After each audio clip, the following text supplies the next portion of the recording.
محض ایک مذہب ہی نہیں ہے، ایک دین ہی نہیں ہے۔ مذہب تو اصولات کا، قوانین کا، شریعت کا ایک کہہ لیں ڈھانچہ ہے، خاکہ ہے، جس کے اندر انسان کو باندھا جاتا ہے۔ اور مذہب ایک ایسے راستے کا نام ہے، ایک ایسی سیڑھی کا نام ہے جس پر چڑھ کر تو وہ خدا تک رسائی پانا چاہتا ہے، خدا کو پسند آنا چاہتا ہے، خدا تک پہنچنا چاہتا ہے۔ تمام مذاہب جو ہیں وہ خدا تک پہنچنے کا راستہ ہمیں جو ہے وہ بتاتے ہیں۔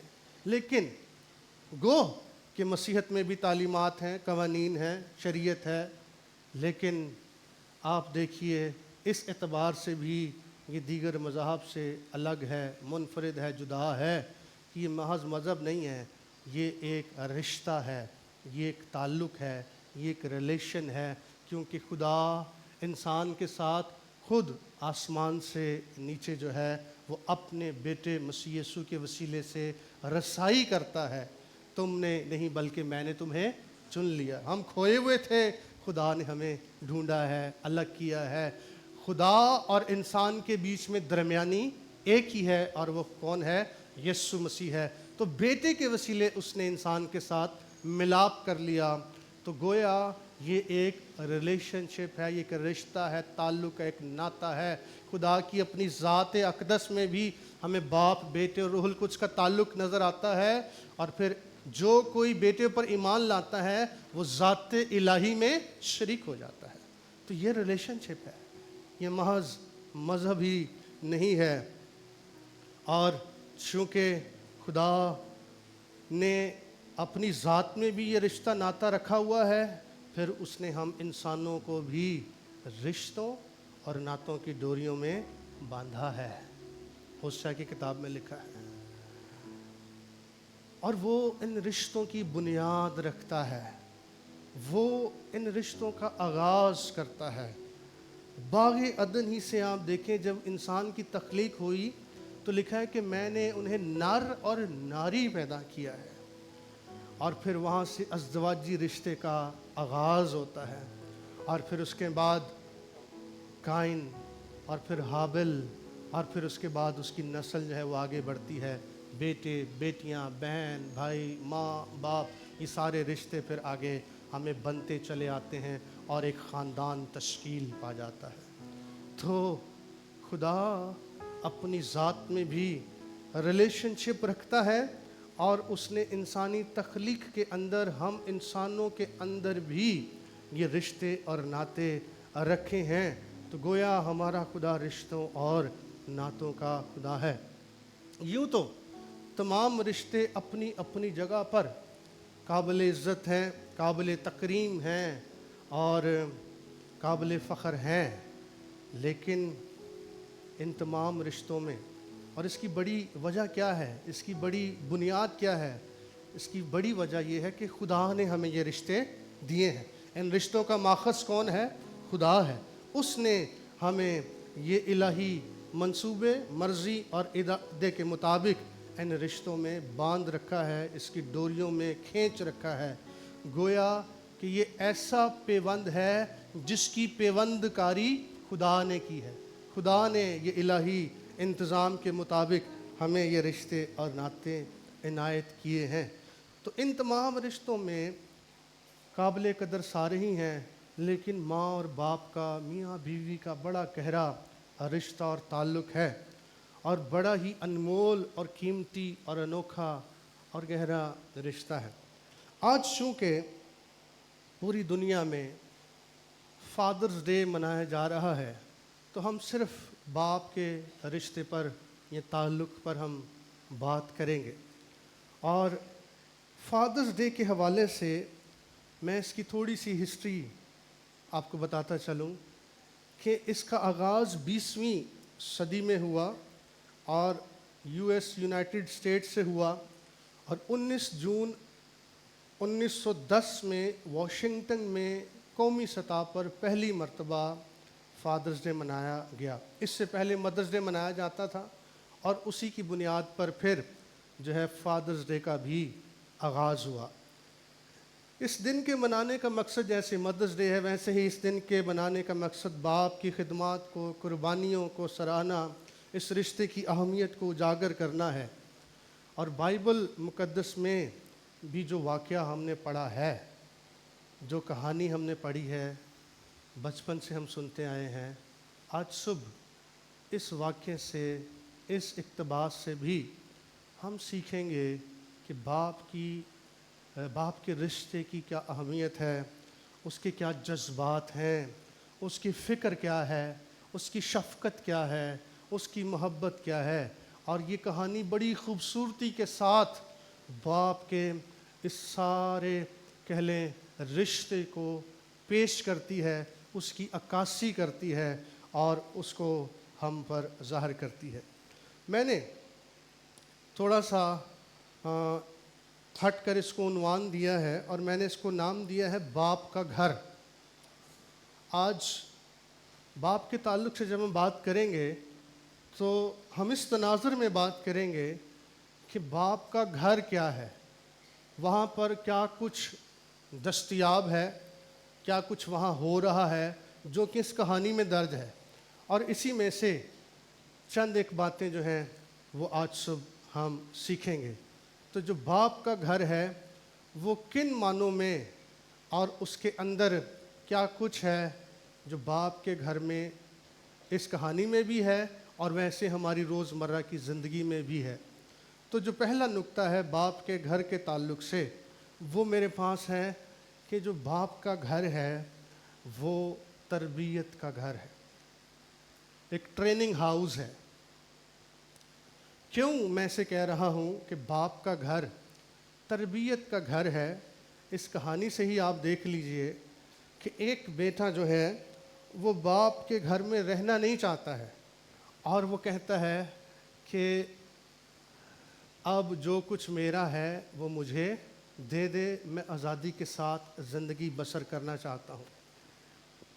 تو تربیت جو ہے وہ انسان کو بھلی یا اچھی معلوم نہیں ہوتی ہے۔ بائبل مقدس میں تربیت کے متعلق چند ایک حوالہ جات میں جلدی سے آپ کے گوش گزار کرنا چاہتا ہوں۔ تربیت کے بارے میں لکھا ہے کہ تربیت کو مضبوطی سے پکڑے رہ، اسے جانے نہ دے، اس کی حفاظت کر کیونکہ وہ تیری حیات ہے۔ امثال کی کتاب میں، تو امثال کی کتاب میں سلیمان بادشاہ جو دنا اور فہیم بادشاہ ہو گزرا ہے، اس کے نزدیک تربیت جو ہے اس کو مضبوطی سے پکڑنے اور اس کی حفاظت کرنے اور اس کے جوئے میں رہنے کی ضرورت ہے، کیونکہ اس کے اندر ہماری کیا ہے؟ حفاظت ہے، اس کے اندر ہمارا تحفظ ہے۔ پھر امثال کی کتاب میں لکھا ہے تربیت پذیر زندگی کی راہ پر ہے۔ جو تربیت کو گلے لگا لیتا ہے وہ زندگی کی راہ پر ہے، لیکن ملامت کو ترک کرنے والا گمراہ ہو جاتا ہے، وہ بھٹک جاتا ہے۔ جو تربیت کو پسند نہیں کرتا وہ اپنی راہ سے بھٹک جاتا ہے، اپنی منزل کھو دیتا ہے۔ پھر لکھا ہے تربیت کو رد کرنے والا کنگال اور رسوا ہوگا، پر جو تنبیہ کا لحاظ رکھتا ہے وہ عزت پائے گا، وہ سرفراز ہوگا، وہ سربلند ہوگا، وہ اقبال مند ہوگا۔ امثال 13 باب اس کی 18ویں ہے۔ تینوں حوالہ جات امثال کی کتاب سے میں نے آپ کو بتائے۔ تربیت کو رد کرنے والا کنگال ہو جائے گا، رسوا ہو جائے گا، اور تنبیہ کا لحاظ رکھنے والا عزت۔ ہوا رسوا کہ نہیں ہوا؟ بے گھر ہو گیا کہ نہیں ہو گیا؟ روٹی کا بھی محتاج ہوا کہ نہیں ہوا؟ تو سلیمان بادشاہ نے کئی سو سال پہلے یہ تجربہ بیان کر دیا، یہ مشاہدہ بیان کر دیا کہ تربیت کو رد کرنے والا کنگال ہو جائے گا، کچھ بھی اس کے پاس نہیں رہے گا، یہاں تک کہ لکھا ہے رسوا ہو جائے گا۔ پھر سب چھوڑ کر اس کو چلے گئے اور سور کی پھلیاں کھانے کا مشتاق ہو گیا، کہتا تھا کہ شاید میں اسی سے اپنا پیٹ بھر لوں۔ تربیت ایک ایسا عمل ہے جس کے ساتھ ایک چیز جڑی ہوئی ہے جو کہ ہر ایک کو، خواہ وہ کوئی طالب علم ہو، شاگرد ہو، بچے ہوں یا عمر کے کسی بھی حصے میں ہوں، وہ اسے بری لگتی ہے۔ اور وہ کیا ہو سکتی ہے؟ اس کے ساتھ جو چیز جڑی ہوئی ہے، دیکھیے میرے ساتھ ذرا عبرانیوں کا خط، جس کے سبب سے تربیت ہمیں بری معلوم ہوتی ہے۔ عبرانیوں اس کا 12واں باب۔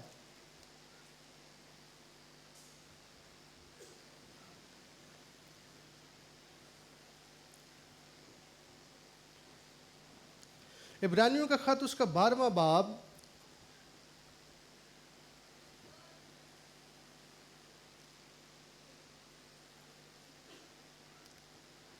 اور اس کی 5ویں آیت سے میں آپ کے لیے پڑھ رہا ہوں۔ لکھا ہے، اور تم اس نصیحت کو بھول گئے ہو جو تمہیں فرزندوں کی طرح کی جاتی ہے۔ آئے میرے بیٹے، خداوند کی تنبیہ کو ناچیز نہ جان، اور جب وہ تجھے ملامت کرے تو بے دل نہ ہو، کیونکہ جس سے خداوند محبت رکھتا ہے اسے تنبیہ بھی کرتا ہے، اور جس کو بیٹا بنا لیتا ہے اسے کوڑے بھی لگاتا ہے۔ تم جو کچھ دکھ سہتے ہو وہ تمہاری تربیت کے لیے ہے۔ خدا فرزند جان کر تمہارے ساتھ سلوک کرتا ہے۔ وہ کون سا بیٹا ہے جسے باپ تنبیہ نہیں کرتا؟ اور اگر تمہیں وہ تنبیہ نہ کی گئی جس میں سب شریک ہیں، تو تم حرام زادے ٹھہرے، نہ کہ بیٹے۔ علاوہ اس کے جب ہمارے جسمانی باپ ہمیں تنبیہ کرتے تھے اور ہم ان کی تعظیم کرتے رہے، تو کیا روحوں کے باپ کی اس سے زیادہ تابعداری نہ کریں جس سے ہم زندہ رہیں؟ وہ تو تھوڑے دنوں کے واسطے اپنی سمجھ کے موافق تنبیہ کرتے تھے، مگر یہ ہمارے فائدے کے لیے کرتا ہے تاکہ ہم بھی اس کی پاکیزگی میں شامل ہو جائیں۔ اور بالفعل ہر قسم کی تنبیہ خوشی کا نہیں بلکہ غم کا باعث معلوم ہوتی ہے، مگر جو اس کو سہتے سہتے پختہ ہو گئے ان کو بعد میں چین کے ساتھ راست بازی کا پھل بخشتی ہے۔ تو تربیت کے ساتھ کون سی چیز جڑی ہوئی ہے؟ غم، دکھ، سزا۔ تربیت کا عمل جو ہے وہ آسان نہیں ہے، اس لیے بچے یا کوئی بھی شخص، کوئی بھی شاگرد جو ہے وہ تربیت پذیر ہونا نہیں چاہتا ہے یا اس کو مشکل معلوم ہوتا ہے۔ تربیت جو ہے وہ، میں نے اس کے لیے 3 طریقے اپنے نوٹس میں لکھے ہیں جن سے تربیت کی جاتی ہے، اور اسی واقعے سے میں نے اخذ کیے ہیں۔ تربیت 3 طریقوں سے کی جاتی ہے، اور پہلا طریقہ جو ہے تربیت کا وہ ہے نصیحت۔ پہلا طریقہ تربیت کا ہے نصیحت کر کے، تو بیٹا ہو یا بیٹی ہو اس کو کیا کی جاتی ہے؟ اس کی تربیت کی جاتی ہے، اس کی ٹریننگ کی جاتی ہے۔ نصیحت کا مطلب ہے نیک صلاح، مشورہ، رائے، سمجھانا، کسی کو اچھی رائے دینا، کسی کو سمجھانا بیٹا یہ چیز ٹھیک نہیں ہے، بیٹا یہ غلط ہے۔ تو کسی کی رہنمائی کرنا، اچھی نصیحت کرنا، یہ تربیت کا پہلا طریقہ ہے جس سے ماں ہو، باپ ہو، وہ اپنے بیٹے یا بیٹی کو سکھاتا ہے، اس کی تربیت کرتا ہے، بچپن سے ہی اس کو نصیحت دلاتا ہے۔ پہلا تسلنیکیوں 2 باب کی 11ویں آیت میں لکھا ہے، جس طرح باپ اپنے بچوں کے ساتھ کرتا ہے اسی طرح ہم بھی تم میں سے ہر ایک کو نصیحت کرتے اور دلاسا دیتے اور سمجھاتے ہیں۔ تو پولس کہتا ہے کہ میں تسلنیکے کے ایمانداروں کو جس طرح ایک باپ اپنے بچوں کو نصیحت کرتا ہے، ویسے ہی تسلنیکے کے ایمانداروں کو پولس نصیحت کر کے سکھا رہا ہے، سمجھا رہا ہے اور انہیں ایڈوائس دے رہا ہے۔ آپ کا کیا خیال ہے؟ مصرف بیٹے کا جو باپ تھا وہ اس کو نصیحت نہیں کرتا ہوگا؟ یقیناً کرتا ہوگا۔ اور قیاس کیجئے تھوڑا سا کہ اس کے گھر چھوڑنے کی ایک وجہ جو میرے خیال میں ہے وہ یہ بھی تھی، کیونکہ باپ اس کو ہر روز کوئی نہ کوئی نصیحت کرتا تھا کہ دیکھ مجھے تیرا چال چلن، تیری روش ٹھیک نہیں لگتی ہے، کیونکہ آگے چل کر جو کچھ ہوا، ایک دن تنگ آ کر اس نے کہا کہ جو حصہ میرا بنتا ہے وہ مجھے دے دے، کیونکہ وہ اپنی مرضی سے جینا چاہتا تھا۔ تو باپ کو اس کے طور طریقے سے، ماں باپ کو گھر میں پتہ چل جاتا نا کہ اب بچہ اپنے ٹریک سے ہٹ رہا ہے، تو وہ اس کو سمجھانا شروع کر دیتے ہیں، بیٹا فلاں دوست کے ساتھ نہیں بیٹھنا، بیٹا فلاں جگہ تو نے نہیں جانا ہے، فلاں جگہ تو نے نہیں بیٹھنا ہے, اس کی تو نے مشورت نہیں سننی ہے, مجھے تیرا وہ دوست ٹھیک معلوم نہیں ہوتا ہے, مجھے فلاں جگہ تیرا جانا ٹھیک نہیں لگتا ہے, تیرے لیے یہ کام درست نہیں ہے, تیرے لیے فلاں کام درست نہیں ہے. تو یہ کیا ہے؟ نصیحت. تو جب باپ اس کو نصیحت کرتا ہوگا تو وہ ایک دن اس نصیحت سے کیا آ گیا؟ تنگ آ گیا. اور یہ نصیحت اس کو بری معلوم ہوتی تھی. آج جب ہم بھی اپنے بچوں کو نصیحت کرتے ہیں تو وہ ہمیں بھی بعض اوقات کبھی دل میں سوچتے ہیں اور کبھی کبھی منہ پر بھی کہہ دیتے ہیں آپ تو ہر وقت نصیحت ہی کرتے رہتے ہیں. لیکن یہ نصیحت ان کی تربیت کے لیے ہوتی ہے, یہ ان کی تربیت کے لیے ہے. تو مصر بیٹے کا جو باپ تھا وہ بھی اسے نصیحت کرتا تھا. وائس چوتھے باپ کی 13ویں آیت میں لکھا ہے, مسکین اور دانش مند لڑکا اس بوڑھے بیوقوف بادشاہ سے جس نے نصیحت سننا ترک کر دیا ہے بہتر ہے. دوبارہ پڑھتا ہوں میں, سنیے غور سے, کہ وہ مسکین اور دانش مند لڑکا اس بوڑھے اور بیوقوف بادشاہ سے, یعنی تجربہ کار بادشاہ سے, وہ لڑکا جو اب تک نصیحت سن رہا ہے وہ اس سے بہتر ہے. جب کوئی شخص کسی بھی حصے میں آ کر, عمر کے کسی بھی حصے میں آ کر یہ سمجھے کہ اب مجھے کسی کی صلاح کی ضرورت نہیں ہے, اب میرا سر سفید ہو گیا ہے, میرے پاس بڑا تجربہ آ گیا ہے, تو وائز کی کتاب میں لکھا ہے, سلیمان بادشاہ کہتا ہے وہ بوڑھا بادشاہ جو ہے جس نے نصیحت کرنا ترک کر دیا ہے اس سے بہتر وہ لڑکا ہے جو اب تک نصیحت سن رہا ہے, وہ محفوظ ہے. یہ دنیا کا دنا ترین شخص ہو گزرا ہے اور اس نے جو باتیں کہی ہیں وہ بڑی دنائی اور حکمت والی ہیں. تو مطلب یہ ہوا کہ نا تجربہ کار لڑکا اس بوڑھے اور تجربہ کار بادشاہ سے بہتر ہے جو اب تک نصیحت پذیر ہے, جس نے نصیحت کو سننا ترک نہیں کیا. مطلب کیا؟ کہ نصیحت عمر کے ہر حصے میں ہمارے لیے ضروری ہے. پولوس نے تیموتھیوس کو کہا کہ کسی بڑے عمر رسیدہ کو ملامت نہ کر بلکہ باپ جان کر ان کو نصیحت کر. یعنی کہ بڑوں کو بھی نصیحت کی کیا رہتی ہے؟ ضرورت رہتی ہے, ایڈوائز کی ضرورت رہتی ہے. پہلا تیموتھیوس 5واں باب پہلی آیت.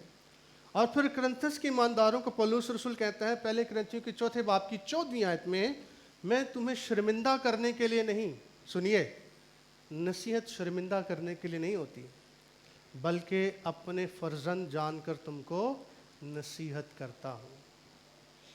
تو مصر بیٹے کا جو باپ ہے وہ اسے نصیحت کرتا ہوگا, اسے سمجھاتا ہوگا, اور وہ اس بات سے تنگ آ گیا. افسیوں کو پولس رسول خط لکھتے ہوئے کہتا ہے 6 باب کی 4 آیت میں, آئے اولاد والو تم اپنے فرزندوں کو غصہ نہ دلاؤ بلکہ خداوند کی طرف سے تربیت اور نصیحت دے دے کر ان کی پرورش کرو.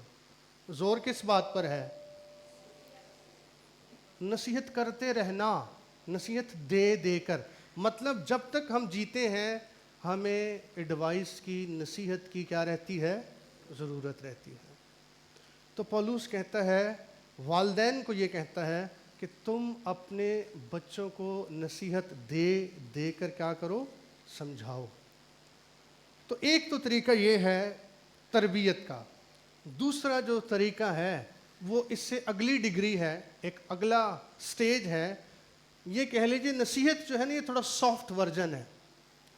اس سے آگے تھوڑا سا جب بچہ نہیں سنتا, وہ ماں کی بات نہیں مانتا ہے, باپ کی بات نہیں مانتا ہے, تو پھر ایک اور طریقہ ہے جو ماں یا باپ اپناتا ہے.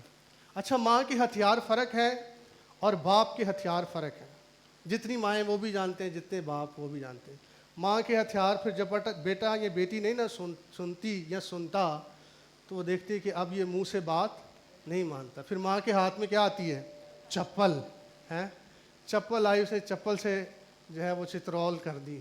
ماں کے ہاتھ میں ماں جھاڑو لگا رہی ہے تو جھاڑو پکڑ لیا اس نے, جھاڑو سے اس کی جو ہے وہ اس نے تربیت کرنا شروع کر دی. باپ جڑا جو ہے نا وہ ذرا اسٹرانگ ہے, وہ پھر پکڑتا ہے جس بیٹ سے بیٹا کھیل گیا, لا آج پھر تیرے کو میں سیدھا کرتا ہوں, اسی سے اس کی دھلائی کر دینی ہے. ماں کے ہاتھ میں بھی کبھی کبھی بیلنا بھی آ جاتا ہے. تو ماں کے ہتھیار فرق ہیں, باپ کے ہتھیار فرق ہیں. باپ پھر کبھی غصے میں آتا ہے, پھر وہ کیا نکال لیتا اپنا بیلٹ, آج پھر اس کو سیدھا کرتا ہوں میں. تو اس سے بڑھ کر ایک ہے تنبیہ. جب نصیحت سے بات نہیں نہ چلتی, پھر وہ کیا کرتا ہے, تنبیہ کرتا ہے. تنبیہ جو ہے وہ تھوڑا سا کہہ لیں اس کا اگلا سٹیج ہے, ایک اسٹرانگ ورژن ہے. تنبیہ کا مطلب ہے متنبہ کرنا, خبردار کرنا, ڈانٹ ڈپٹ کرنا, سرزنش کرنا, جھڑکنا اور سزا دینا. یہ ایک وارننگ ہے. تو نصیحت سے جب کام نہیں چلتا, پھر تنبیہ کا وقت جو ہے وہ آ جاتا ہے. دوسرا ساموئیل 7ویں باب کی 14ویں آیت میں جو ہے وہ خدا داؤد سے مخاطب ہے. جب داؤد کہتا ہے کہ میں تیرے لیے گھر بنانا چاہتا ہوں, تو خدا اسے منع کر دیتا ہے کہ تو میرے لیے گھر نہیں بنائے گا بلکہ تیرا بیٹا بنائے گا. اور خدا کہتا ہے کہ میں اس کے ساتھ ہوں گا, میں اس کا باپ ہوں گا, وہ میرا بیٹا ہوگا. اگر وہ خطا کرے تو میں اسے آدمیوں کی لاٹھی اور بنی آدم کے تازیانوں سے تنبیہ کروں گا. میں اگر وہ خطا کرے تو آدمیوں کی لاٹھی اور بنی آدم کے تازیانوں سے تنبیہ کروں گا. تازیانے کا مطلب چابک, ہنٹر, کوڑا یا بید, جس سے ملازموں کو سزا دی جاتی ہے. تو جب نصیحت نہیں کوئی سنتا تو پھر اس کو تنبیہ کی جاتی ہے. اور تنبیہ جو ہے اس میں تازیانے کا, لاٹھی کا بھی استعمال کیا جاتا ہے. امثال 13 باب کی 24ویں آیت میں لکھا ہے, وہ جو اپنی چھڑی کو باز رکھتا ہے اپنے بیٹے سے کینہ رکھتا ہے. آج معذرت کے ساتھ میں کہنا چاہتا ہوں, آپ سب جانتے ہیں کہ آج کے اس جدید دور میں ہمارے ملک میں بھی, ہمارے اسکول میں بھی, جو اے جی ہمارا اسکول ہے وہاں ہمیں بھی تھوڑا منع کیا جاتا ہے. لیکن پھر بھی کبھی کوئی بچہ نہیں سنتا تو ہم تھوڑا بہت اس کے ساتھ سختی سے پیش آ جاتے ہیں. وہ ہمارے ہی بچے ہوتے ہیں, زیادہ کلیسیا کی بیٹے بیٹیاں ہوتے ہیں, تو اتنا زیادہ کوئی مسئلہ نہیں ہوتا. کبھی کبھی ہو بھی جاتا ہے, کہیں کہیں والدین ناراض ہو بھی جاتے ہیں. لیکن ہوتا کیا ہے کہ آج جو ہے والدین بھی اور اسکولوں کے اندر بھی یہ رول ہے کہ آپ بچے پر ہاتھ نہیں اٹھا سکتے ہیں, آپ چھڑی کا استعمال نہیں کر سکتے ہیں. میں بھی جس اسکول سے پڑھا ہوں, تو اگر ہم لیٹ ہو جاتے تھے تو ہمارے جو ٹیچر تھے انہوں نے اسٹک کے اوپر وہ لگائی ہوتی تھی ٹیپ, جس سے وہ بچے بال پہ ٹیپ چڑھا کے کھیلتے نا, وہ ٹیپ چڑھا کر تو اس سے ہماری جو ہے وہ ہاتھوں پر پٹائی ہوتی تھی. تو کبھی ہوم ورک نہیں کیا ہے, کبھی کوئی شرارت کر دی ہے, تو گھر آ کر ڈر کے مارے ہم اپنی ماں کو باپ کو بتاتے نہیں تھے کہ ہمیں آج سر نے مارا ہے, مس نے مارا ہے. وہ کیوں نہیں بتاتے تھے؟ ہمیں یہ پتہ تھا گھر پہ آ کر بتائیں گے تو ماں ہمیں یا باپ ہمیں اور ماریں گے, کیونکہ تو نے ضرور کوئی نہ کوئی شرارت کی ہوگی, اچھا کیتے تینوں مارے انہوں نے. لیکن آج تھوڑا سا الٹ ہو گیا ہے. آج پیرنٹس کے اندر بھی اس بات کی کمی ہے اور وہ اس بات کو برداشت نہیں کرتے. اور بائبل مقدس کی تعلیم یہ ہے, میں امثال کی کتاب سے پڑھ رہا ہوں, کہ وہ جو اپنی چھڑی کو باز رکھتا ہے اپنے بیٹے سے کینہ, یعنی کیا, نفرت رکھتا ہے. چھڑی سے باز رکھنا بیٹے سے محبت نہیں ہے, اس سے نفرت کا اظہار ہے. پر وہ جو اس سے محبت رکھتا ہے بر وقت اس کو تنبیہ کرتا ہے. پھر امثال 29:15 میں لکھا ہے, چھڑی اور تنبیہ حکمت بخشتی ہے. اس چھڑی کے اندر حکمت ہے, دانائی ہے. لیکن جو لڑکا بے تربیت چھوڑ دیا جاتا ہے وہ اپنی ماں کو رسوا کرتا ہے. جس بیٹے کی تربیت نہیں کی جاتی ہے, جس کو چپلیں نہیں پڑی ہیں, جس کو جھاڑو نہیں پڑے ہیں, میں کہتا ہوں وہ مبارک نہیں ہے, وہ باعث برکت نہیں ہے. زبور 141 اس کی 5ویں آیت میں لکھا ہے, صادق مجھے مارے تو مہربانی ہوگی, وہ مجھے تنبیہ کرے تو گویا سر پر روغن ہوگا. صادق مجھے مارے تو مہربانی ہوگی, اور وہ مجھے تنبیہ کرے تو میرے سر پر گویا روغن ہوگا. روغن یعنی کسی چیز کا چکنا عرق, جو چہرے کو رونق بخشتا ہے, جو چمک کو بڑھاتا ہے. بہنیں استعمال کرتی ہیں نا مختلف چیزیں پر رونق نظر آنے کے لیے, تو وہ جو عرق ہے وہ نرماہٹ کو, آب و تاب کو, شادابی کو, نکھار کو پیدا کرتا ہے. اور ایسے ہی تنبیہ بھی ہے, ایسے ہی چھڑی بھی ہے, ایسے ہی جو ہے وہ صادق مجھے مارے تو میرے لیے مہربانی بھی ہوگی۔ تو لہٰذا تنبیہ کا، چھڑی کا بھی ہونا بہت ضروری ہے۔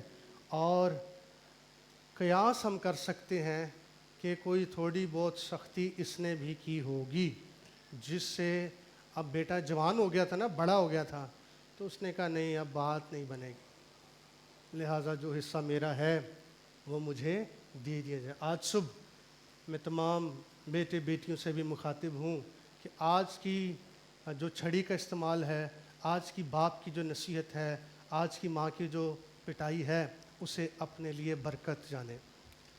تیسری چیز جس سے تربیت کی جاتی ہے، نہ صرف نصیحت ہے، تنبیہ ہے، تیسری بات جس سے تربیت کی جاتی ہے وہ ہے نظم و نسق، یعنی ڈسپلن۔ ڈسپلن بھی والدین کرتے ہیں، ماں باپ کرتے ہیں۔ وائس تیسرے باب کی پہلی آیت میں کیا لکھا ہے؟ ہر چیز کا ایک موقع اور ہر کام کا جو آسمان کے نیچے ہوتا ہے ایک وقت۔ ہم خیال کر سکتے ہیں تو یہ جو باپ تھا یہ بیٹے کو سمجھاتا ہوگا، بیٹا دیر تک سونا ٹھیک نہیں ہے، وقت پر کھا لینا چاہیے، تجھے رات دیر 12 بجے گھر نہیں آنا ہے، تو نے رات 9-10 بجے گھر کے اندر ہونا ہے، باہر کی سوسائٹی ٹھیک نہیں ہے، اتنی دیر تک باہر دوستوں کے ساتھ رہنا ٹھیک نہیں ہے۔ تو یہ باپ کیا کر رہا ہے؟ اپنے بچے کو ڈسپلن کر رہا ہے۔ ماں بھی بیٹیوں کو ڈسپلن کرتی ہیں۔ میری بڑی بیٹی ہے، بڑی ہو رہی ہے، میں اس کی ماں کو کہتا ہوں اس سے کام کرایا کرو، اس کو تھوڑے تھوڑے برتن دھلوایا کرو، اس سے جھاڑو لگوایا کرو۔ تو گھر میں والدین جو ہیں وہ بچوں کو ڈسپلن کرتے ہیں، انہیں سکھاتے ہیں۔ تو آپ یہاں دیکھیے اس واقعے کے اندر آپ کا کیا خیال ہے کہ جو بڑا بیٹا تھا جب وہ آیا ہے وہ کہاں سے آ رہا تھا؟ وہ کھیت سے آ رہا تھا۔ تو کیا خیال ہے آپ کا کہ اس کو باپ نہیں بولتا ہوگا کہ تیرا بڑا بھائی کھیت میں گیا ہے، جا تو بھی جا کر کھیت میں اس کی مدد کر، کوئی ہل جوت، کوئی بیج بو، کوئی جا کر کھیت میں کام کر، اتنی فصل، اتنی زمین ہماری ہے۔ لیکن ایسا لگتا ہے کہ مصرف بیٹے کو یہ سارے کام پسند نہیں تھے۔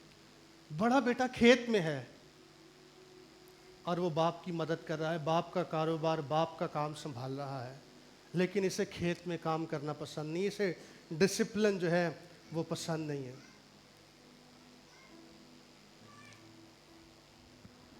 ہم جب بائبل اسکول گئے 2005 میں تو گھر پہ میں نے کبھی کپڑے نہیں دھوئے تھے، کبھی ہم نے گھر پہ برتن وغیرہ نہیں دھوئے تھے۔ جب ہم وہاں چلے گئے تو وہاں ہاسٹل میں ہمارے پاس 2 واشنگ مشینز تھیں، ہم 14 لڑکے تھے ہاسٹل میں، وہاں سب نے اپنے اپنے کپڑے دھونے ہیں۔ پھر اس کے بعد جو صبح کا ناشتہ ہے، یہ دوپہر کا کھانا ہے، اس کے اپنے اپنے آپ نے برتن دھونے ہیں، ہاسٹل کی آپ نے صفائی بھی کرنی ہے، اپنا روم بھی آپ نے صاف کرنا ہے، باہر کا کوریڈور بھی آپ نے صاف کرنا ہے، پھر اس کے باہر ایک صحن تھا وہ بھی آپ نے صاف کرنا ہے، پھر ہمارے ہاسٹل میں 4 واش روم تھے، وہ بھی ہماری ڈیوٹی لگتی تھی، وہ بھی ہم نے دھونے اور صاف کرنے ہوتے تھے۔ پھر جب ہم گئے، اب تو بائبل اسکول بہت زیادہ وہ کہہ لیں کہ ڈیولپ ہو گیا ہے، تو اس وقت چھوٹی چھوٹی اینٹیں کچی جو آج ہماری گلیوں میں ہیں یہ تھی، اور بیچ میں کچی سی جگہ تھی۔ تو وہ اکثر شام کو 5 بجے جو ہے وہ ہمیں بلا لیتے تھے پاسٹر صاحب کہ تمہاری کرسچن سروس ہوگی، تو سارے لڑکے جو ہاسٹل کے تھے وہ چلے جاتے تھے۔ 2 بجے ہم لنچ کر کے تو ہم جاتے تھے ہاسٹل کو، گھنٹہ ایک آرام کر کے تو 4 بجے اٹھ کے 5 بجے واپس۔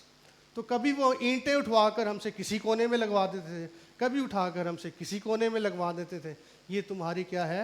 کرسچن سروس ہے۔ تو ہمارا ایک لڑکا تھا، وہ ہم سب میں عمر میں چھوٹا تھا، اس وقت وہ لاڑکانہ میں خدمت کر رہا ہے، اس کا نام یاسر ہے۔